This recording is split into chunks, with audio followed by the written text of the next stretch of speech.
देखेंगे यहाँ पे अर्थ एवं महत्व, ठीक है, सिटीजनशिप के बारे में, नागरिकता के बारे में, उसके अर्थ एवं महत्व को देखेंगे तो देखेंगे किसी अन्य आधुनिक राज्य की तरह भारत में दो तरह के लोग हैं, एक तो नागरिक होते हैं, दूसरा क्या होता है, विदेशी होता है। ठीक है, नागरिकता में दो तरह के मतलब कॉन्सेप्ट आपको देखने को मिलेगा, एक क्या हो जाएंगे, तो एक मतलब नागरिक होगा, दूसरा क्या होगा, विदेशी होगा। नागरिक भारतीय राज्य के पूर्ण सदस्य होते हैं, उनकी इस पर पूर्ण निष्ठा होती है। नागरिक की बात करेंगे तो मतलब क्या होते हैं, आप देखेंगे भारतीय राज्य के मतलब पूर्ण सदस्य होते हैं और उनकी इन पर मतलब क्या होता है, पूरी तरीके से निष्ठा होती है।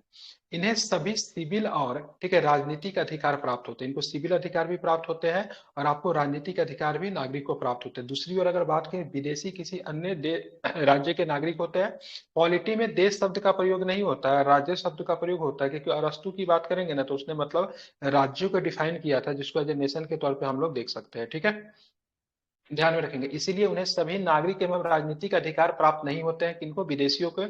इनकी दो श्रेणियां होती है, विदेशी मित्र एवं विदेशी शत्रु। ठीक है, विदेशी की दो श्रेणियां होती है, एक होता है विदेशी मित्र होता है, एक होता है विदेशी शत्रु होता है। कभी आप ताजमहल वगैरह घूमने गए हैं, तो ताजमहल वगैरह घूमने जाएंगे तो वहां पे मतलब कभी कभी ना सार्क के सदस्य देश रहेंगे, दक्षिण के सदस्य देश, उनके लिए एक विशेष प्रकार की रियायत भी मतलब दी जाती है। ठीक है, ध्यान में रखेंगे। तो हमारे यहाँ मतलब दो तरह से, पाकिस्तान की बात करेंगे, चाइनीज की बात करेंगे, तो इन लोगों को हम लोगों ने किस कैटेगरी में रखा है, ठीक है, तो ये हमारे विदेशी तो है लेकिन विदेशी शत्रु के रूप में हम लोग इसको कंसीडर करते हैं। जबकि विदेशी मित्र में बात करें नेपाल के लोग हो गए, ठीक है, बात करेंगे भूटान के लोगों का। आप देखिएगा अपने यूनिवर्सिटी में यहाँ के लोगों को नामांकन भी करवा, कोई नेपाली छात्र अगर चाहे किसी यूनिवर्सिटी में पढ़ना तो आसानी से पढ़ सकता है, लेकिन एक पाकिस्तानी छात्र अगर चाहे यूनिवर्सिटी में पढ़ना तो उसके लिए कठिनाई हो जाएगी। ठीक है, नेपाल के व्यक्ति अगर चाहेंगे भारत में आना तो उनके लिए क्या होगा, बहुत अधिक आसानी होगी, इजिली आ सकते हैं। ठीक है, जबकि बात करेंगे एक मतलब पाकिस्तानी या फिर बात करें चाइनीज लोग अगर आना चाहेंगे भारत में आकर रहना चाहेंगे तो उनके लिए कठिनाई होगी। नेपाली लोग साहब क्वेश्चन भी नहीं करोगे आप इस क्षेत्र में आकर क्यों रह रहे हो। ठीक है, तो ये क्या है हमारे, ये भी विदेशी, लेकिन हमारे लिए क्या है, एक विदेशी मित्र है। ठीक है, विदेशी मित्र वे होते हैं जिनके भारत के साथ सकारात्मक संबंध होता है, अब विदेशी शत्रु वो होते हैं जिनके साथ भारत का युद्ध चल रहा हो, उन्हें कम अधिकार प्राप्त होते हैं तथा वे गिरफ्तारी और नजरबंदी के विरुद्ध सुरक्षित नहीं होते। ठीक है, जो कि आर्टिकल्स क्या कहता है, आर्टिकल 22। ठीक है, 22। ध्यान में रखेंगे बिल्कुल। देखेंगे संविधान लेकिन भारतीय सर नागरिकों का निम्नलिखित। लेकिन सर यहाँ के जो स्टूडेंट है वो चाइना तो जाता है ये पढ़ने से। तो भाई चाइना जाता पढ़ने के लिए तो बहुत सारा अधिक पढ़ने जाना हुआ ठीक है, लेकिन राइट्स की बात करेंगे तो अलग अलग होता है ना। अब चाइना जाते प्रॉपर वीजा कैटेगरी फॉलो कर, तो वीजा की, चाइना में ग्रेजुएशन करने जाते हो मान लो 3 साल का पीरियड है, तो 3 साल का पीरियड है, तीन एमबीबीएस साल के करने। बाद का आपका समाप्त हो जाता है तो आप वहां से रह थोड़ी ना सकते हो, आपको वापस आना पड़ेगा। जबकि कोई नेपाली छात्र अगर भारत में चाहे ग्रेजुएशन करे तो उसको वीजा थोड़ी ना देना पड़ता है, पीरियड पे थोड़ी ना होता है, आराम से रह सकता है, कोई दिक्कत नहीं है, 10 साल भी रह सकता है, 12 साल भी रह सकता है, कोई दिक्कत नहीं है उसको। ठीक है, चलिए, तो जी अंतर सर। होता है उसमें, जो कंडीशंस होता है उसको फुलफिल करके कोई भी कहीं भी जा सकता है। अब देखेंगे भारतीय संविधान नागरिकों के किस आधार पे, ठीक है, नागरिक एवं ठीक है विशेषाधिकार प्रदान करता है। भारतीय संविधान नागरिकों के निम्नलिखित अधिकार एवं विशेषाधिकार प्राप्त करता है जो कि विदेशियों को नहीं है। ठीक है, तो इसको जरा ध्यान में रखिएगा, प्रश्न भी यहाँ से बनते रहे हैं। सबसे पहले धर्म, मूल वंश, जाति, लिंग या जन्म स्थान के आधार पर विभेद के विरुद्ध आर्टिकल्स 15। आर्टिकल्स 15 कहता है किसी भी भारतीय नागरिक से धर्म, मूल, ठीक है, वंश, मूल वंश, जाति, लिंग या जन्म स्थान के आधार पर विभेद नहीं कर सकते, मतलब किसी भी तरह की पार्शियलिटी का मतलब विरोध किया गया है। ठीक है, आर्टिकल्स 15 है। लोक नियोजन के विषय में समता का अधिकार जो किस आर्टिकल्स में है, 16 में। 16 में। सरकारी नौकरी की, जल्दी सरकारी करो नौकरी आप, में लेट किसी से है। भेदभाव नहीं करेंगे, कौन सा आर्टिकल सरकारी नौकरी के लिए, 16। बहुत अच्छे बच्चे, ठीक है, क्या 16। ठीक है, वाक्य स्वतंत्रता में अभिव्यक्ति की आजादी और स्वतंत्रता, सम्मेलन, संघ, संचलन, निवास में व्यवसाय की स्वतंत्रता किसमें है, 19 19, आर्टिकल 19। है। विवाह करने की आपकी स्वतंत्रता होगा, 21 के साथ 21 ना 21 विवाह क्या है, 21 में है। ठीक है, प्रेस की स्वतंत्रता किसमें है, पूछा जाता है प्रेस की स्वतंत्रता 19 के 1 किसके, किसमें, 19 के क में। ठीक है, ध्यान रखेंगे बिल्कुल। ठीक है, हाँ 19 के एफ एक 1 या फिर ए। चलिए बात करेंगे संस्कृति और शिक्षा, क्या 19 के 1 के सब पार्ट में है, हाँ सब पार्ट में बिल्कुल। ठीक है, आप देखेंगे संस्कृति और शिक्षा संबंधी अधिकार किसमें है, 29-30 29-30 में, ठीक है। लोकसभा राज्य विधानसभा चुनाव में मतदान का अधिकार किसमें देखने को मिलेगा? तो ये मतलब कोई आर्टिकल्स नहीं, ठीक है, ये कानूनी अधिकार, ये फंडामेंटल राइट नहीं है आपकी, ठीक है। कौन सी अधिकार है? कानूनी कानूनी अधिकार है, और ठीक है, ध्यान में रखेंगे, 326 ठीक है। वाले इसमें नहीं आएगा? हाँ, 326 में आ सकता है, बिल्कुल 326 में है, लेकिन फंडामेंटल राइट नहीं ना, यहाँ पे फंडामेंटल राइट के ऊपर में बात हो रही थी। संसद एवं राज्य विधानमंडल की सदस्यता के लिए चुनाव लड़ने का अधिकार जो नागरिक भी अभी लड़ आता सकते हैं, मिल विदेशी जाता नहीं आनंद लड़। विहार का टेम्पू। अरे यार, ठीक है। उसके बाद के सार्वजनिक पद जैसे हो गए राष्ट्रपति, उपराष्ट्रपति, उच्चतम एवं उच्च न्यायालय के न्यायाधीश, राज्यों के राज्यपाल, महान्यायवादी, महाधिवक्ता। योग्यता रखने का अधिकार जो होगा, सबसे पहला योग्यता यही होता है, सो भारत का क्या होना चाहिए? नागरिक होना चाहिए। मतलब इस पद पे कोई भी विदेशी नागरिक काबिज नहीं हो सकता है, ठीक है, ध्यान में रखेंगे। आप बोलोगे सर मतलब इसमें तो प्रधानमंत्री के बारे में आपने बताया नहीं, ठीक है, लेकिन मैंने ऊपर आपको बताया सो कोई लोकसभा का जो चुनाव जो लड़ेगा वो भी मतलब क्या होना चाहिए? भारत का नागरिक होना चाहिए, ठीक है। संसद लिखा हुआ है, तो लोकसभा का जो मेंबर जो होते हैं, फिर राज्यसभा के संसद के जो मेंबर हो तो वही प्रधानमंत्री बनते हैं, तो वहां पे कंसीडर ऑटोमेटिक फुलफिल हो जाता है, ठीक है, ध्यान में रखेंगे। बाकी नीचे का जो पद जो दिया हुआ है, इसमें लोकसभा, राज्यसभा, विधानसभा या फिर किसी का सदस्य होना जरूरी नहीं है, इसलिए ये बातें अलग से लिखी हुई है, ठीक है। समझ गए? प्रधानमंत्री बनने के लिए भी आपकी भारत की नागरिकता होनी चाहिए, समझ गए? जी सर। आप चलते हैं आगे। एक प्रश्न ये भी पूछता है, कौन कौन सा मौलिक अधिकार केवल भारतीयों को प्राप्त है, तो क्या बताएंगे? 15, 16, 19, 29, 30। बहुत अच्छा बच्चा, ठीक है। 15, 16, 19, 29, 30, ठीक है, कि ये भारतीयों को प्राप्त है, ठीक है, केवल, ठीक है। आप देखेंगे उपरोक्त अधिकारों के साथ भारतीयों के भारत के प्रति कुछ कर्तव्यों का भी निर्वहन करना होगा। उदाहरण के लिए कर भुगतान करना पड़ेगा, ठीक है, आपको टैक्स देना पड़ेगा, राष्ट्रीय ध्वज, राष्ट्रगान का सम्मान, देश की रक्षा इत्यादि जो है कुछ कर्तव्य है, उसका भी निर्वहन हमें करना पड़ता है। भारत में नागरिक जन्म से या प्राकृतिक रूप से राष्ट्रपति बनने की योग्यता रखते हैं, ठीक है, जन्म से या फिर प्राकृतिक रूप से राष्ट्रपति बनने का योग्यता रखता है। जबकि अमेरिका में थोड़ा दिक्कत क्या है, अमेरिका में केवल जन्म से ही मतलब आप क्या बन सकते हो? नागरिक बन सकते हो। मतलब दूसरा व्यक्ति वहां पे जाकर, ठीक है, वहां पे जाके कोई दूसरा देश का व्यक्ति अगर चाहे राष्ट्रपति बन जाए तो संभव नहीं है, ठीक है, क्योंकि हमने किसको अपनाया है?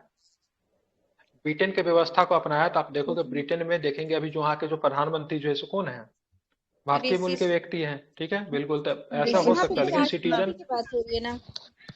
हाँ, राष्ट्रपति की बात हो रही है, मैंने एक सिंपल एग्जांपल दिया। लेकिन अमेरिका में जो व्यक्ति मूल रूप से जो वहाँ के नागरिक होंगे जन्म से, वही वहाँ का सिटीजनशिप हो सकते हैं, ठीक है।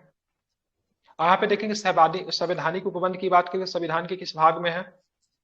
भाग 2 में है। आर्टिकल्स पता है 5 से लेकर 11 तक है, ठीक है। एक आया था, एक मैं आप पहला ही प्रश्न पूछ, नागरिकता अधिनियम कौन सा काम करता है? 1955। हाँ, ठीक है, ध्यान में 1955 है, ठीक है। तो 5 से 11 तक के नागरिकता के बारे में चर्चा की गई है। इस संबंध में इनमें अस्थायी और विस्तृत उपबंध नहीं है, ठीक है, ध्यान में रखेंगे। ये आर्टिकल्स में बात करेंगे। माइक किनके यहाँ इको हो रहा है? ठीक है, म्यूजिक चल रही है, ठीक है। अस्थायी उपबंध नहीं है, ठीक है। यह सिर्फ उन लोगों की पहचान करता है जो संविधान लागू होने के समय 26 जनवरी 1950 भारत के नागरिक बने, ठीक है। तो 26 जनवरी 1950 तक जो भारत के नागरिक बने उनके संबंध में आर्टिकल्स मतलब है, ठीक है। इनमें से न तो इनके अधिग्रहण एवं न ही नागरिकता की हानि की चर्चा की गई है। संसद को इस बात का अधिकार देता है कि वो नागरिकता से संबंधित मामलों का व्यवस्था करने के लिए कानून बनाए। एग्जाम में प्रश्न भी पूछता है, ठीक है, नागरिकता से संबंधित कानून बनाने का एक अधिकार किसके पास है? तो क्या बताएंगे?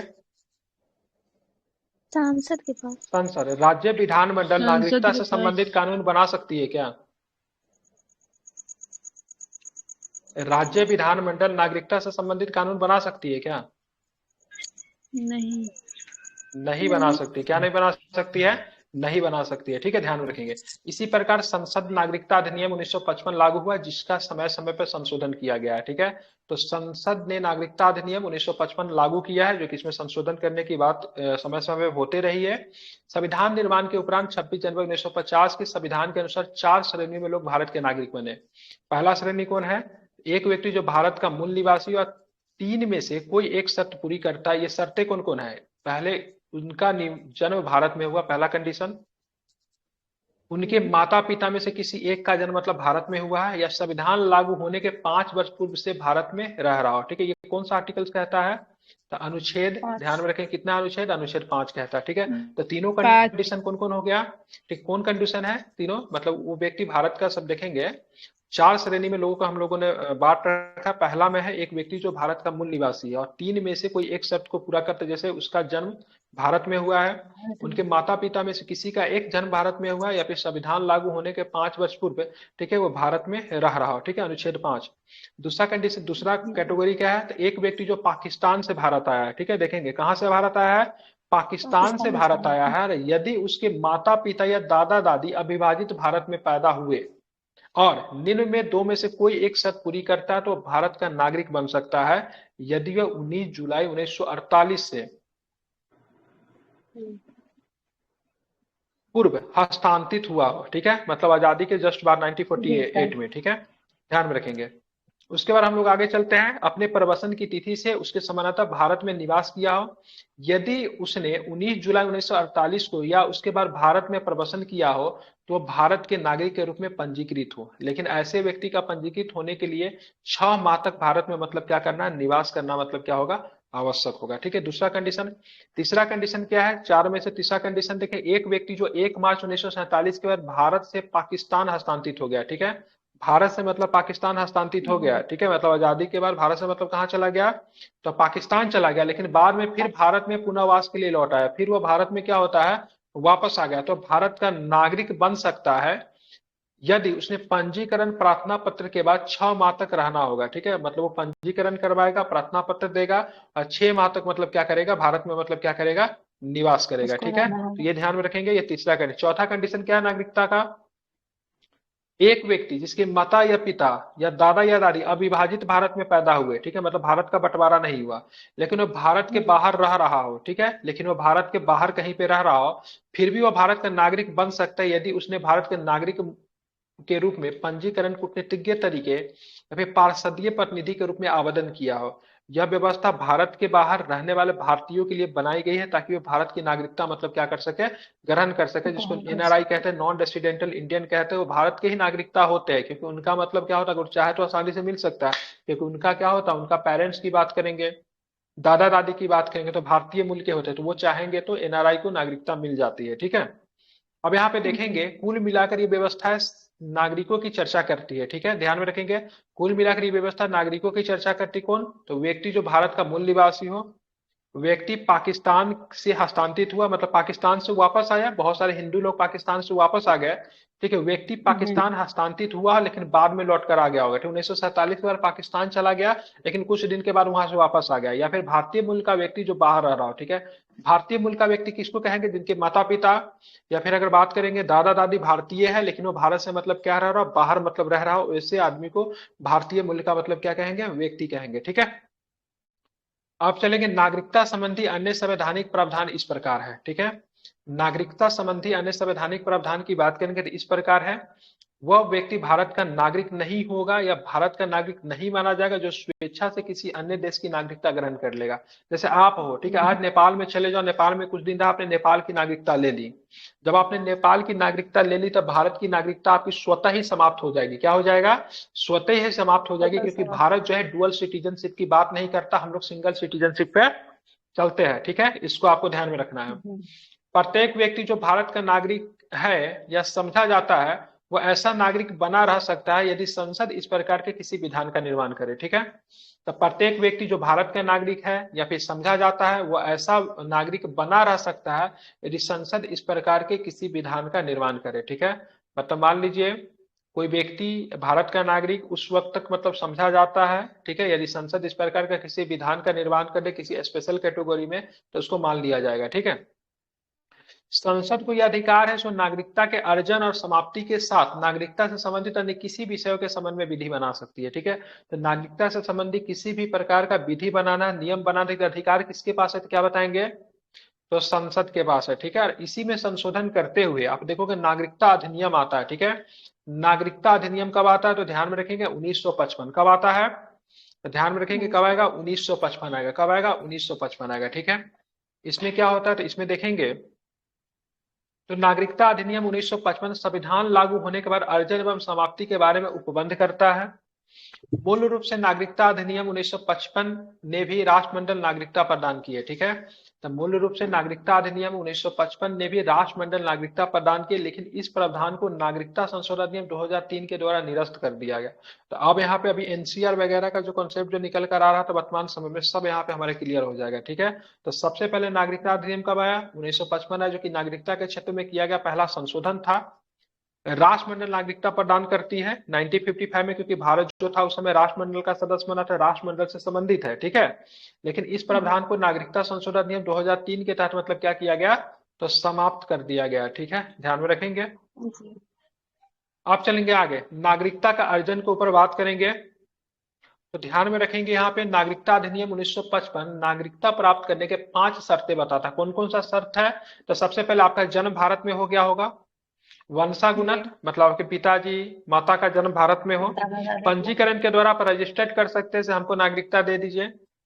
प्राकृतिक एवं क्षेत्र समाविष्टि करने के आधार पर, जैसे भारत सरकार किसी क्षेत्र को जीत ली, जैसे मान लीजिए भारत सरकार ने क्या किया, पाकिस्तान का कोई हिस्सा को भारत में संघ में मिला लिया, तो वहां का नागरिकता जी। थोड़ा प्रोसेस के बाद भारत का नागरिक माना जाएगा। ठीक है, जैसे नेपाल एक समय के बाद समझिए भारत में आके मिल गया, तो नेपाल का नागरिक क्या हो जाएगा? भारत का नागरिक हो जाएगा। ठीक है, ध्यान में रखेंगे।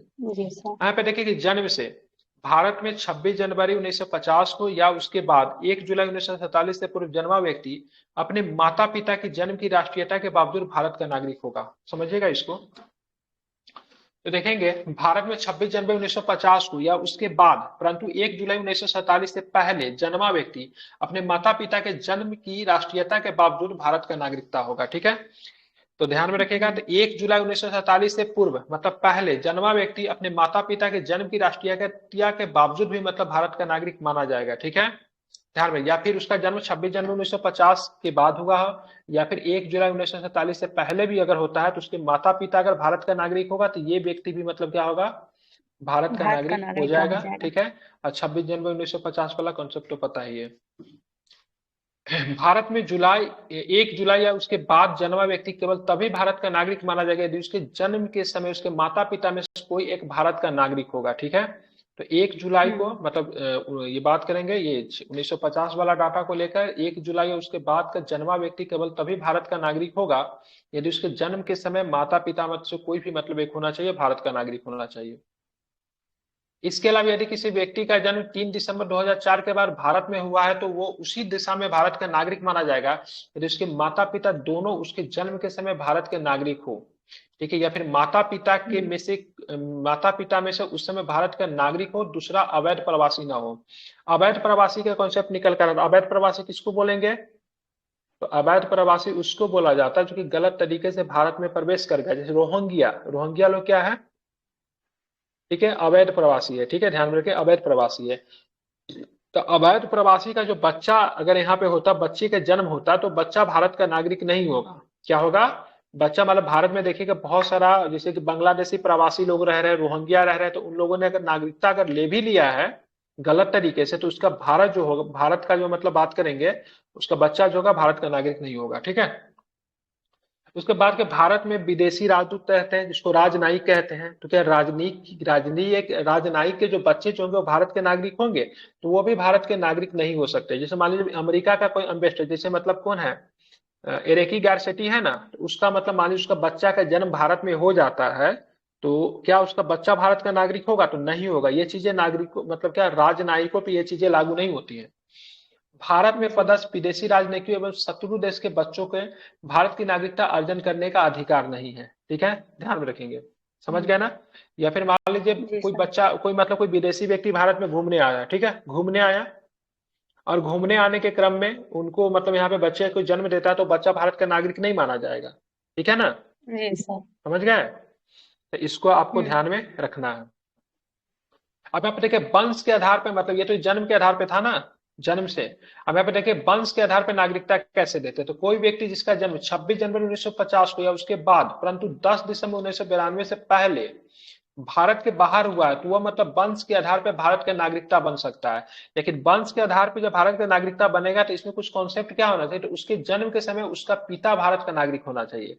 मतलब कोई व्यक्ति जिसका जन्म 26 जनवरी 1950 या उसके बाद परंतु 10 दिसंबर 1992 से पहले भारत के बाहर, मतलब 1950 के बाद, 1992 से पहले भारत के बाहर भी अगर उसका जन्म हुआ है तो भारत का नागरिक माना जाएगा। लेकिन इसका रीजन क्या है, तो इसका उसमें से उनके पिता क्या होना चाहिए, भारत का नागरिक होना चाहिए। ठीक है, दे दिया जाएगा।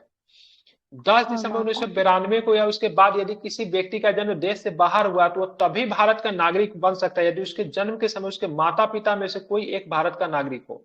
ठीक है, मतलब माता पिता में से कोई एक भारत का नागरिक होगा तो उसको मतलब दे दिया जाएगा। ठीक है, 10 दिसंबर या उसके बाद। ठीक है, ये जो कंडीशन क्या है, केवल पिता वाला कंडीशन जो है ये बात करेंगे। ये पिता वाला कंडीशन जो है ये मतलब यहाँ पे दो कंडीशन लागू होगा, 26 जनवरी 1950 के बाद, ठीक है, इससे पहले। और यहाँ पे जो माता पिता दोनों कंडीशन जो लागू हो रहा है मतलब 1992 से पहले जिसका जन्म भारत से बाहर हुआ है और उनका माता पिता दोनों जो भारत का नागरिक होगा तो वो व्यक्ति मतलब क्या होगा, जन्म से मतलब क्या होगा, सॉरी, वंशागुणत के आधार पे मतलब भारत का नागरिक मतलब माना जाएगा। ठीक है, अब यहाँ पे देखिए 3 दिसंबर 2004 के बाद भारत से बाहर जन्मा कोई व्यक्ति वंश के आधार पर भारत का नागरिक नहीं हो सकता। Point to be noted. ठीक है, अगर किसी व्यक्ति का जन्म 3 दिसंबर 2004 के बाद भारत से अगर बाहर अगर हुआ है तो व्यक्ति मतलब क्या होगा, जन्म से मतलब क्या होगा, भारत का नागरिक नहीं माना जाएगा यदि उसके जन्म के 1 वर्ष के भीतर भारतीय कॉन्सुलेट में उसके जन्म का पंजीकरण न करवा दिया गया। ठीक है, भारतीय कॉन्सुलेट होते, भारतीय क्या होता है, कॉन्सुलेट होता है। ठीक है, हाई कमीशन जिसको बोलते हैं, तो वहां पे अगर मान लो विदेश में किसी बच्चा का अगर जन्म अगर हो जाए, ठीक है, तो उसके माता पिता तुरंत जाके मतलब हाई कमीशन के पास जाएंगे और बच्चा का मतलब क्या करवाएंगे, तो उसका नामांकन करवाएंगे। ठीक है, ध्यान रखेंगे, उस आधार पर मतलब इनको नागरिकता प्रदान की जाती है। ठीक है, या केंद्र सरकार की सहमति से उक्त अवधि के बाद पंजीकरण न हुआ। ठीक, इस प्रकार के बच्चों को भारतीय कॉन्सुलेट में, ठीक है, पंजीकरण कराते समय आवेदन पत्र में माता पिता को इस आशय पे शपथ पत्र देना होगा कि उनके बच्चे के पास किसी अन्य देश का पासपोर्ट नहीं है। ठीक है, ध्यान में रखेंगे, मतलब उनका बच्चा किसी अन्य देश का नागरिक नहीं है। पुनः एक नाबालिग को वंश के आधार पर भारत का नागरिक, पुनः एक नाबालिग को वंश के आधार पर भारत का नागरिक है, साथ ही वो किसी अन्य देश का भी नागरिक है तब उसकी भारतीय नागरिकता समाप्त हो जाएगी। ठीक है, अगर किसी अन्य देश का भी नागरिक होगा तब उसकी भारतीय नागरिकता समाप्त हो जाएगी, कि भारत में क्या है, सिंगल सिटीजनशिप है। ठीक है, ध्यान में, जब तक कि वो अन्य देश की नागरिकता या राष्ट्रीयता का परित्याग वयस्क होने के 6 माह के अंदर नहीं कर देगा। ठीक है, ध्यान में रखेंगे। अगर मान लीजिए किस समय अगर मान लीजिए नाबालिग है, कोई बच्चा अगर नाबालिग है, ठीक है, तो नाबालिग है अगर कोई बच्चा और उसने किसी दूसरे देश का मतलब राष्ट्रीयता ले रखी है, नागरिकता ले रखी है, तो जैसे ही वयस्क होगा उससे 6 महीना पहले ही उसको मतलब जैसे वयस्क हो गया, जैसे उसकी उम्र 18 साल हो गई, तो 18 साल होने के 18 साल 6 महीना के अंदर में उसको उस देश की नागरिकता को मतलब क्या कर देना पड़ेगा, त्याग देना पड़ेगा। तीसरा कंडीशन का पहले हम लोग को पढ़ा ना, जन्म से। दूसरा क्या था, नागरिकता प्राप्त करने का वंशागुणा। ठीक है, 1955 के अनुसार पढ़ रहा हूँ, 2003 में नहीं गया, दूसरा संशोधन 2003 में होगा। तीसरा क्या, पंजीकरण के द्वारा। अब देखेंगे पंजीकरण के द्वारा नागरिकता कैसे लेते हैं, तो केंद्र सरकार आवेदन प्राप्त होने पर किसी व्यक्ति को, जो कि ध्यान रखें अवैध प्रवासी नहीं हो, ये कंडीशन है। अवैध प्रवासी क्या बोलेंगे, तो भारत में रोहिंग्या मजदूर रह रहा है क्या, वो लोग बांग्लादेश से भाग के आ गया, कैसे कैसे बॉर्डर उडर क्रॉस कर आ गया, ठीक है, तो अवैध प्रवासी गलत तरीके से भारत में रह रहा है। ठीक है, रोहिंग्या मुसलमान क्या अवैध प्रवासी है। जब म्यांमार में जब उनके साथ मतलब जुल्म किया गया तो बांग्लादेश में रहना चाहे तो बांग्लादेश सरकार उसको नहीं रहने दी, तो भारत में भाग कर आ गया। म्यांमार का है रोहिंग्या शरणार्थी। ठीक है, को बात करेंगे तो केंद्र सरकार आवेदन प्राप्त होने पर किसी व्यक्ति अवैध प्रवासी न हो तो भारत में नागरिक के रूप में पंजीकृत कर सकती है यदि वो निम्नांकित श्रेणियों में से किसी एक से संबंध नामत हो। ठीक है, देखेंगे तो क्या क्या कंडीशन होना चाहिए पंजीकरण के द्वारा नागरिकता देने के लिए, इसको जरा समझेंगे। तो सबसे पहले वो भारतीय मूल का व्यक्ति जो नागरिकता प्राप्ति का आवेदन देने से ठीक पूर्व 7 वर्ष भारत में रह चुका हो। आप देखेंगे किसी हीरो वगैरह को भारतीय नागरिकता दे दिया जाता है, सॉरी किसी बाहर के, जैसे किसी जैकलिन फर्नांडिस हो गया, अक्षय कुमार के पास कनेडियन नागरिकता था, और भी जैसे भी पाकिस्तान का एक कोई सिंगर को ना जिसको गाना है लिफ्ट करा दो, क्या नाम है उस सिंगर का, अदनान सामी। ठीक है, ये लोगों को नागरिकता, भारतीय नागरिकता किस आधार पर मिला, तो ये लोग 7 वर्ष या उससे मतलब 7 वर्ष से अधिक मतलब क्या भारत में ये लोग रह रहे थे। ठीक है, दूसरा भारतीय मूल का वह व्यक्ति अविभाजित भारत के बाहर किसी अन्य देश के अन्य में रहा हुआ। ठीक है, तो भारतीय मूल का वह व्यक्ति अविभाजित भारत के बाहर या फिर किसी अन्य देश में ठीक है, अन्य रह रहा हो, ठीक है, ध्यान में रखें। दूसरा कंडीशन है वह व्यक्ति जिसने भारतीय नागरिक से विवाह किया और पंजीकरण के लिए प्रार्थना पत्र देने से पूर्व 7 वर्ष भारत में रह रहा हो, मतलब बाहर का कोई व्यक्ति भारत में 7 वर्ष से रह रहा है, ठीक है। अब भारत की किसी नागरिक से विवाह कर लिया, ठीक है, चाहे वो महिला होगा तो पुरुष से, पुरुष होगा तो महिला से, तो वैसे कंडीशन में भी वो नागरिकता के लिए अप्लाई कर सकता है, जिसको पंजीकरण कहेंगे, ठीक है। भारत के जी सर। नागरिक के नाबालिग बच्चे, भारत के नागरिक का कोई नाबालिग बच्चा है जो कि बाहर बहुत दिन से रह रहा, बाहर में ही उसका जन्म हुआ, वहीं पे सेट हो गया, लेकिन उसके माता पिता भारत के नागरिक है, तो वो भी मतलब कर सकते हैं, ठीक है, अप्लाई। कोई व्यक्ति जो पूरी आयु तथा क्षमता का हो तथा उसके माता पिता भारत के नागरिक के रूप में पंजीकृत हो, तो वो भी अप्लाई कर सकता है। कोई व्यक्ति जो पूरी आयु का क्षमता का हो तथा वो या उसके माता पिता स्वतंत्र भारत के नागरिक के रूप में पंजीकृत हो, वो पंजीकरण को इस प्रकार आवेदन देने से 12 महीने सदांतर निवास कर रहा, तो वो भी मतलब अप्लाई कर सकता है।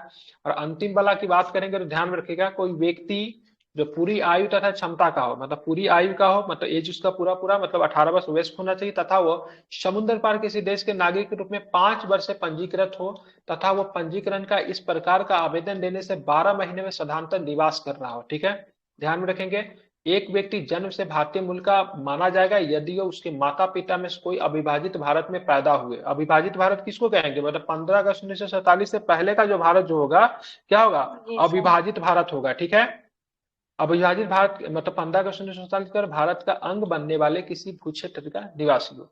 उपरोक्त सभी श्रेणियों के लोगों को भारत के नागरिक के रूप में पंजीकृत होने के बाद निष्ठा की शपथ लेनी होगी, सब भारत के प्रति मतलब क्या रहेंगे, तो वफादार रहेंगे, ठीक है। मतलब पंजीकरण के द्वारा अगर कोई व्यक्ति अगर मतलब क्या होता है, नागरिकता प्राप्त करता है, तो आप क्या करेंगे, उनको मतलब निष्ठा की शपथ लेनी पड़ती है, सब भारत के प्रति वफादार रहोगे, ठीक है। अंतिम वाला क्या है, प्राकृतिक रूप से, ठीक है। प्राकृतिक रूप से कैसे नागरिकता मिलेगा, तो केंद्र सरकार आवेदन प्राप्त होने पर किसी व्यक्ति को जो अवैध प्रवासी न हो, प्राकृतिक रूप से नागरिकता प्रमाण पत्र प्रदान कर सकती है, तो व्यक्ति निम्नलिखित योग्यता रहता है। क्या क्या योग्यता होना चाहिए, तो ऐसे देश से संबंधित नहीं हो जहाँ पे भारतीय नागरिक प्राकृतिक रूप से नागरिक नहीं बन सकते, ठीक है। मतलब देखें, अगर हम किसी को नागरिकता अगर देंगे तो उस देश का भी कंडीशन देखेंगे, तो वहां पे मतलब क्या चीजें है, जैसे कि ऐसे देश से संबंधित नहीं हो जहां पे भारतीय नागरिक प्राकृतिक रूप से नागरिक नहीं बन सकते, ठीक है, तो ऐसे लोगों को नहीं दिया जाएगा, ठीक है। तो प्राकृतिक रूप से नागरिकता प्राप्त करने का और भी कुछ कंडीशन है, जैसे देखेंगे क्या क्या कंडीशन है। तो यदि किसी, यहाँ पे देखेंगे यदि किसी अन्य देश का नागरिक हो तो वो भारतीय नागरिकता के लिए अपने आवेदन की स्वीकृति पर देश के नागरिक को त्याग देगा, ठीक है। जैसे भारत की नागरिकता अगर देगा ना, तो उस देश का नागरिकता उसकी स्वतः मतलब त्यागनी होगी। तीसरा कंडीशन क्या है, यदि वो भारत में रह रहा है तो भारत सरकार की सेवा में हो या इनमें से थोड़ा कोई एक और थोड़ा कोई अन्य हो, तो उसे नागरिकता संबंधी आवेदन देने से कम 12 माह पूर्व भारत में रह रहा होगा, मतलब 1 साल। यदि वह भारत में रह रहा हो या भारत सरकार की सेवा में, मतलब भारत सरकार की नौकरी कर रहा, तो इनमें से थोड़ा कोई एक और थोड़ा कोई अन्य हो, तो उन्हें नागरिकता संबंधी आवेदन देने से कम 12 माह मतलब 1 साल पहले से मतलब भारत में रह रहा होना चाहिए, ठीक है। उसके बाद कंडीशन क्या है, 12 माह की इस अवधि में 14 वर्ष पूर्व वह भारत में रह रहा हो, तो 14 वर्ष पूर्व से वो भारत में रह रहा हो तो भारत सरकार की सेवा में हो, इनमें से थोड़ा एक में और थोड़ा अन्य में हो, तो ठीक है, इनकी कुल अवधि 11 वर्ष से कम नहीं होनी चाहिए, मतलब बहुत सारा कंडीशन लगा के रखा है, ठीक है। और अंतिम बात करेंगे तो उसका चरित्र अच्छा होना चाहिए, उसके ऊपर कोई क्राइम केस वगैरह नहीं होना चाहिए, ठीक है। वो संविधान की 8वीं अनुसूची में उल्लेखित भाषाओं का अच्छा ज्ञाता होना चाहिए, मतलब बहुत सारा कंडीशन है। मतलब 8वीं अनुसूची में जो भाषा जो है, किसी एक भाषा को उसकी जानकारी होना चाहिए। अंतिम क्या है, प्राकृतिक रूप से नागरिकता प्रमाण पत्र प्रदान किए जाने की स्थिति में भारत में रहने का इच्छुक हो तथा भारत सरकार की सेवा किसी अंतर्राष्ट्रीय संगठन में जिनका भारत सदस्य भारत में स्थापित किसी सोसाइटी, कंपनी, व्यक्तियों, निकाय में हो, प्रवेश करिए उसे जारी करे। मतलब भारत सरकार की बहुत सारी, जैसे दक्षेस हो गया, सार्क हो गया, इस समय भारत का क्या है, तो भारत इसमें सदस्य है। अब यहाँ पे देखेंगे से मतलब सार्क का मुख्यालय बाइडेन सपोर्ट दिल्ली में है, तो किसी देश का कोई नागरिक बहुत दिन से दिल्ली में ही काम कर रहा है, ठीक है। समझिए कि 10 साल से मतलब दिल्ली में ही रह रहा है, तो वो चाहता भारत की नागरिकता लेना, तो वो अप्लाई कर सकता है, ठीक है, ध्यान में रखेंगे। तो उसके भारत के बारे में जानकारी, भारत के किसी एक भाषा के बारे में जानकारी, इन सारी शर्तों को उसको पूरा करना पड़ेगा। आगे देखेंगे, हालांकि भारत सरकार उपरोक्त प्राकृतिक शर्तों के मामलों पर एक या सभी का दावा हटा सकती है यदि व्यक्ति की विशेष सेवा विज्ञान, दर्शन, कला, साहित्य, विश्व शांति में मानव उन्नति से संबंध हो। इस प्रकार से नागरिक बने हर व्यक्ति को भारत के संविधान के प्रति निष्ठा की मतलब शपथ लेनी पड़ती है। अब इतने जितने सारे जो कंडीशन जो दिए गए, भारत सरकार अगर चाहेगी तो सारे कंडीशन को मतलब क्या कर सकती है, आराम से मतलब क्या कर सकती है, हटा सकती है, ठीक है, ध्यान में रखेंगे। चलिए, अब पांचवा और अंतिम क्या है, क्षेत्र समावेशी के द्वारा। अब क्षेत्र समावेशी क्या होता है, तो किसी विदेशी क्षेत्र द्वारा भारत का हिस्सा बनने पर भारत सरकार उस क्षेत्र से संबंधित विशेष व्यक्तियों को भारत का नागरिकता घोषित करती है। अब जैसे कोई विदेशी क्षेत्र, जैसे सिक्किम क्या था, विदेशी क्षेत्र था। पीओके क्या है, पीओके एक तरह से अभी तो विदेशी क्षेत्र ही, लेकिन भारत का हिस्सा कभी पीओके भारत में मिल जाएगा। नेपाल का कुछ हिस्सा भारत में मिल जाएगा। तो ऐसे में वहां पे जो लोग जो रह रहे हैं उनको भारत की नागरिकता उनको देना पड़ेगा। ऐसे व्यक्ति उल्लेखित तारीख से भारत के नागरिक होते हैं। उदाहरण के लिए जब पांडिचेरी भारत का हिस्सा बना तो भारत सरकार ने नागरिकता पांडिचेरी आदेश 1962 जारी किया, और यह आदेश नागरिकता अधिनियम 1955 के तहत जारी किया गया था। तो 1962 से बात करेंगे तो पांडिचेरी के जो नागरिक थे, पांडिचेरी जब भारतीय संघ में मिला तो वहां के नागरिक स्वतः मतलब क्या बन गए, भारत के नागरिक बन गए। लेकिन इसके लिए एक अधिनियम जारी करना पड़ता है। एग्जाम में गलती क्या करा देगा, मेंस में पीटी में प्रश्न पूछा हुआ है। तो भारत सरकार किसी राज्य को अपने संघ में जब मिलाती है तो वहां के नागरिक स्वतः ही भारत के नागरिक बन जाते हैं। ये कथन गलत है। क्या है ये कथन, गलत है। इसके लिए क्या करना पड़ता है, संशोधन करना पड़ता है। जिसे पांडिचेरी के नागरिक को भारत का नागरिकता देना था, तो इसके लिए पांडिचेरी आदेश 1962 मतलब क्या किया गया था, जारी किया गया था। इस आधार पर मतलब वहां के नागरिक को भारतीय नागरिकता मतलब प्राप्त दी गई थी। ठीक है, ध्यान में रखेंगे। यहाँ पे देखिए, असम समझौतों से आच्छादित व्यक्तियों के लिए नागरिकता का विशेष प्रावधान। नागरिकता संशोधन अधिनियम 1985 असम समझौता विदेशी मुद्दे पर आच्छादित व्यक्तियों की नागरिकता के लिए निम्नलिखित विशेष प्रावधान करता है। अब 1985 वाला क्या है उसको भी जरा देख लेते हैं। तो यहाँ पे बांग्लादेश वाला कॉन्सेप्ट निकल कर आएगा, समझिएगा इसको। भारतीय मूल के सभी व्यक्ति जो 1 जनवरी 1966 के पहले बांग्लादेश या फिर असम आए, बांग्लादेश से असम आया है, और जो अपने प्रवेश के बाद से साधारणतः असम के निवासी है, वो 1 जनवरी 1966 से भारत का नागरिकता मान लिया जाएगी। असम के लिए काम करता है क्योंकि बांग्लादेश के बहुत सारे लोग असम में रहने आ गए थे। तो 1966 से भारत का नागरिक माना जाएगा जो 1 जनवरी 1966 के पहले बांग्लादेश से असम आए थे। ठीक है, ध्यान में रखिए, तारीख 1 जनवरी 1966 से पहले जो बांग्लादेश से जो भारत आ गए उनको नागरिक माना जाएगा। भारतीय मूल का प्रत्येक व्यक्ति जो 1 जनवरी 1966 को या उसके बाद, लेकिन 25 मार्च 1971 के पहले बांग्लादेश से असम आया और अपने प्रवेश के समय से ही साधारणतः असम का निवासी है और जिसे विदेशी रूप से पहचाना गया है, को स्वयं को निबंधित कराना होगा, मतलब उनको रजिस्ट्रेशन करवाना होगा। ऐसा निबंधित व्यक्ति भारत का नागरिक मान लिया जाएगा सभी उद्देश्यों के लिए विदेशी के रूप में पहचाने जाने के बाद से 10 वर्षों की अवधि के समाप्ति के तारीख के बीच। लेकिन इन 10 वर्षों के बीच की अवधि में उसे भारत के नागरिक के समान ही अधिकार प्राप्त होगा, लेकिन मत देने का अधिकार प्राप्त उनको नहीं होगा, वोट नहीं दे सकता है। ठीक है, ध्यान में। ये सारे जो तरीका जो हम लोगों ने पढ़े क्या नागरिकता प्राप्त करने के तरीका थे। ठीक है, अब हम थोड़ा सा देखेंगे नागरिकता का समाप्त होने का भी तरीका देखेंगे, मतलब नागरिकता हमारी जा कैसे सकती है, मतलब क्या ऐसा नियम होगा जिसके आधार पर हमारी नागरिकता चली जाएगी। तो कुछ नियम है, इसको देखेंगे। उससे पहले मैं बता देता हूँ 70 बीपीएससी का मैंने फाउंडेशन बैच को शुरू कर दिया है, जिस बैच की अवधि पूरा 69 का 69वीं मेंस पूरा रहेगा, उसमें 70 बीपीएससी पूरा उसमें रहेगा। ठीक है, साथ में आपका, ठीक है, 70 के शुरू से लेकर जैसे 70 बीपीएससी में चलाऊंगा तो ऐसा नहीं से 69 मेंस के बाद 70 का मेंस नहीं चलेगा। ठीक है, 69 के कंटिन्यू पीटी प्लस मेंस चलते ही रहेगा। ठीक है, अब बहुत सारा क्लास जो होगा पेड ग्रुप में ही शिफ्ट हो जाएगा। ठीक है, अभी जो शुरुआती जैसे 3-4 लोग तो अभी जुड़ ही गए। ठीक है, शुरुआती जो 499 फी है जो कि लगभग साल भर के लिए रहेगी जब तक 70 बीपीएससी का आपका एग्जाम नहीं हो जाता। ठीक है, 25 लोग जुड़ने के बाद फी को बढ़ाकर, ठीक है, 399 से बढ़ाकर 499 कर दिया जाएगा। जो भी इच्छुक लोग हैं शामिल हो सकते हैं। उसमें आपका एनसीईआरटी शामिल है, उसमें आपका स्पेक्ट्रम शामिल है, उसमें आपका लक्ष्मीकांत शामिल है, उसमें 100 टेस्ट शामिल है बीपीएससी का। बीपीएससी प्री का कितने टेस्ट, तो 100 टेस्ट शामिल, 1-2 नहीं, 100 टेस्ट। 100 टेस्ट को 150 क्वेश्चन से मल्टीप्लाई कर ले, 15,000 क्वेश्चन का, ठीक है, लाइव रिवीजन आपको करा दिया जाएगा। ठीक है, प्लस पीटी प्लस मेंस का प्लस एसए वगैरह का सब कुछ का उसमें कराया जाएगा। हालांकि मेंस आपको खुद से ही करना पड़ेगा, लेकिन पीटी का बहुत बढ़िया तैयारी आपको वहां पे हो सकता है। अगर 70 बीपीएससी के लिए अगर आप दे रहे हैं, सभी जो दरोगा वगैरह देते हैं वो लोग भी उसमें शामिल हो जाते हैं। ये बैच आपकी कब से चलेगी, पीटी का फाउंडेशन बैच आपको आराम से चलेगा, दिवाली के बाद से चलेगा। हालांकि मेंस राइटिंग उसमें शुरू हो चुका है। तो जो इच्छुक लोग है उसमें दिया हुआ सारा डिटेल्स ग्रुप में डाला हुआ है, उसमें जुड़कर कर लेंगे।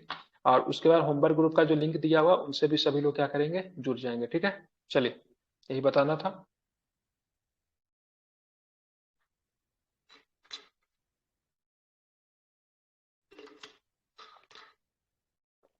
तो चलिए, नागरिकता अधिनियम 1955 तो आपने पढ़ा। अब एग्जाम में प्रश्न पूछा नागरिकता को त्याग कैसे सकते हैं, ठीक है। तो देखेंगे नागरिकता की समाप्ति कैसे हो सकती है। तो नागरिकता अधिनियम 1955 के अधिनियम या संवैधानिक व्यवस्था के अनुसार प्राप्त नागरिकता को खोने के 3 कारण बताए गए। 3 कारण से आप नागरिकता अपने खो सकते हैं। 5 कारण से प्राप्त कर सकते थे और 3 कारण से खो सकते, त्याग सकते थे। त्यागे के कैसे, आप खुद से मतलब क्या कीजिए, भारत सरकार को मतलब एप्लीकेशन जल्दी से मतलब मुझे क्या करना है, अपने नागरिकता मतलब भारत की छोड़ना है, ठीक है, त्यागना है, ठीक है, ध्यान में रखेंगे तो त्याग सकते हैं, ठीक है। अब यहाँ पे देखेंगे क्या बर्खास्तगी हो सकती है, मतलब आपने कुछ ऐसा काम कर दिया तो ऐसे आधार पर आपकी बर्खास्तगी हो जाएगी। वंचित करना होगा, नागरिकता से आपको वंचित कर दिया जाएगा, ठीक है। अब अगर स्वैच्छिक त्याग कैसे हो सकता है, तो स्वैच्छिक त्याग कैसे कर सकते हैं इसको जरा समझेंगे। नागरिकता का स्वैच्छिक त्याग कैसे हो सकता था। एक भारतीय नागरिक जो पूर्ण आयु और क्षमता का हो, ऐसी घोषणा के उपरांत तो भारत का नागरिक नहीं रहता, अपनी नागरिकता को त्याग कर सकते हैं। यदि इस तरह की घोषणा तब हो जब वो भारत युद्ध में व्यस्त हो, केंद्र सरकार इसके पंजीकरण को एक तरफ रख सकती है, ठीक है। अगर मान लीजिए लेकिन आप नागरिकता को बोलेंगे भाई साहब हमको आपका नागरिकता छोड़ना है, ठीक है, लेकिन नागरिकता छोड़ना है तो जिस कंट्री का उसको भी एक्सेप्ट करना पड़ेगा। जैसे आप त्याग पत्र अगर दे रहे हैं अपने सीनियर को, लेकिन आपका सीनियर आपको त्याग पत्र को एक्सेप्ट ही नहीं कर रहा है, तो आप रिजाइन नहीं कर सकते, एक्सेप्ट भी करना पड़ता है। तो भारत सरकार युद्ध में अगर व्यस्त हो तो ऐसे कंडीशन में कोई नागरिकता अगर छोड़ने की बात करेगा तो उसकी नागरिकता छोड़ने वाला जो कंडीशन जो उसको स्वीकृत नहीं किया जाएगा, ठीक है। अब हाल फिलहाल में एक डाटा भी निकल कर आया था जिसमें बहुत सारे लोगों ने मतलब अपनी नागरिकता को त्याग दी थी, ठीक है। बहुत सारे बिलियनियर वगैरह लोग करोड़पति हो जाते हैं, तो भारत में भाई उतना धनी लोग हैं तो क्यों रहेंगे, क्योंकि यहाँ पे ना तो इन्वायरमेंट सही है ना तो प्रशासन सही, बहुत सारा रीजन, तो वो छोड़ के नागरिकता किसी दूसरे देश का धारण कर लेते। इसी आधार पर अपने स्वैच्छिक मतलब अपने स्वेच्छा से मतलब क्या करते हो, नागरिकता को क्या करते हैं, त्याग देते हैं, ठीक है। जब कोई व्यक्ति अपनी नागरिकता का परित्याग करता है तो उस व्यक्ति को प्रत्येक नाबालिग बच्चा भारतीय नागरिक नहीं रहता है, ठीक है। तो देखिए ध्यान में रखेंगे, अगर मान लीजिए अगर आपकी उम्र जैसे मान लीजिए आपने भारतीय नागरिकता त्याग कर दी, ठीक है, अगर आपके बच्चे का उम्र अगर 5 साल है तो आपके बच्चा का भी नागरिकता त्याग हो जाएगा, लेकिन इसमें कंडीशन है। लेकिन अगर मान लीजिए यद्यपि इस तरह के बच्चे की उम्र 18 वर्ष या, ठीक है, ध्यान में रखिए, अगर उस बच्चे की उम्र कितना है, 18 वर्ष है, ठीक है, कितनी है, बच्चे की उम्र कितना है, 18 वर्ष है। तो भारतीय तो इस तरह के बच्चे के 18 वर्ष भारतीय होने पर, ठीक है, 18 वर्ष होने पर, ठीक है, प्रार्थना पत्र देकर भारतीय नागरिक बन सकता है। अगर मान लीजिए किसी बच्चे की उम्र कितना है, मान लीजिए 5 साल है, उनके माता पिता ने नागरिकता त्याग दिया, ठीक है, ध्यान रखेंगे, माता पिता नागरिकता त्याग करें तो बच्चे की भी नागरिकता समाप्त हो जाएगी। लेकिन जैसे ही उसकी उम्र 18 वर्ष होगी तो मतलब भारत सरकार से प्रार्थना करेगा और फिर से मतलब उसको नागरिकता मिल जाएगी, ठीक है ना, ध्यान में रखेंगे। चलिए अब बात दूसरा कंडीशन क्या है, नागरिकता जाने के बर्खास्तगी के द्वारा, बर्खास्त अगर किए जाएंगे तो भी आपकी नागरिकता जा सकती है। यदि कोई भारतीय नागरिक स्वेच्छा से किसी अन्य देश की नागरिकता ग्रहण कर ले तो उसकी भारतीय नागरिकता स्वयं बर्खास्त हो जाएगी। जैसे मान लीजिए आप यहाँ के नागरिक हो, ठीक है, लेकिन आपने क्या किया जापान की नागरिकता स्वीकार कर ली, तो ऐसे कंडीशन में आपको नागरिकता से मतलब क्या कर दी जाएगी, तो आपको बर्खास्त कर दी जाएगी। क्या कर दी जाएगी, आपको बर्खास्त कर दी जाएगी, ठीक है। हालांकि यह व्यवस्था तब लागू नहीं होगी जब भारत में युद्ध व्यस्त हो, अब तो फिर भी यह व्यवस्था उस वक्त लागू नहीं होगी जिस समय भारत में मतलब क्या हो, युद्ध में व्यस्त हो, ठीक है। अब वंचित करने का द्वारा, ठीक है, दूसरे आपको नागरिकता से आपको वंचित भी किया जा सकता है। कैसे वंचित कर सकते हैं, तो केंद्र सरकार द्वारा भारतीय नागरिकों के आवश्यक रूप से बर्खास्त करना होगा यदि वो नागरिकता फर्जी तरीके से प्राप्त की गई।